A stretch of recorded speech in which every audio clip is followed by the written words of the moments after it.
Bonjour à tous, nous sommes lundi 7h et nous allons commencer la journée en douceur. Janvier est un mois idéal pour prendre l'air, reprendre ses esprits et respirer un bon coup pour repartir du bon pied. De ce fait, j'ai décidé de vous parler d'une tendance des temps passés qui a façonné le paysage maritime de Nice pendant 62 ans. Cependant, cette histoire commence dans un autre pays, en Angleterre plus précisément. Dans les environs de 1850, chez nos voisins, la mode était de se promener au bord de l'eau, une façon de profiter de l'air marin sans avoir à se baigner. De nombreuses structures furent construites sur l'eau que l'on nomme en anglais piers ou jetées en français. C'est dans cette atmosphère anglaise que le marquis d'Espouilly de Saint-Paul découvre les fameuses jetées anglaises et le Crystal Palace à Londres. L'homme, fasciné, décide de s'en inspirer et de faire construire un en France et plus précisément à Nice, dans le sud de la France. Ce sera un magnifique casino sur l'eau, posé sur un ponton qui avance sur la mer au niveau de l'embouchure du Paillon sur la promenade des Anglais. Cependant, le marquis n'est pas le seul à vouloir construire et le maire avait lui aussi dans l'objectif de faire construire un casino. C'est dans ce climat tendu que débute la construction de la structure. En 1883, quelques jours avant l'ouverture du bâtiment, ce dernier est détruit dans un incendie. Tout porte à croire que ce dernier fut criminel, même si rien ne le confirme. Ce désastre met en doute la conception de la jetée qui est de plus en plus perçue de façon négative par les Niçois.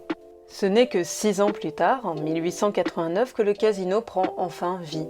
Ce magnifique bâtiment posé sur l'eau illumine le paysage niçois.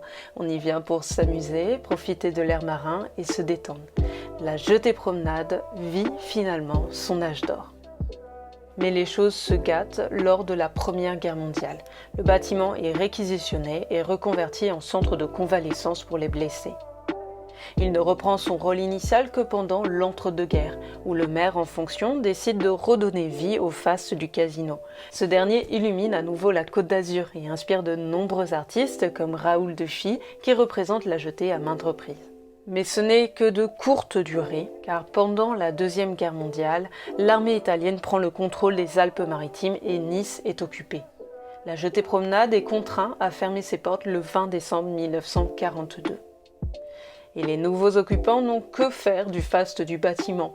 Afin de contribuer à la mobilisation des métaux non ferreux, le casino de la jetée est mis en miettes en 1943 et 1944. Cuivre, bronze, statues, argenterie, câblage électrique et autres métaux sont retirés afin de servir l'effort de guerre allemand. Aujourd'hui, il n'en reste que quelques vestiges au fond de l'eau.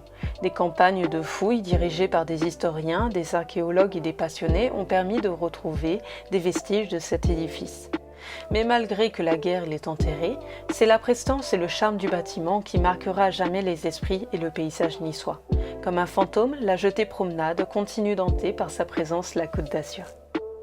Merci pour votre écoute et à bientôt pour de nouvelles aventures.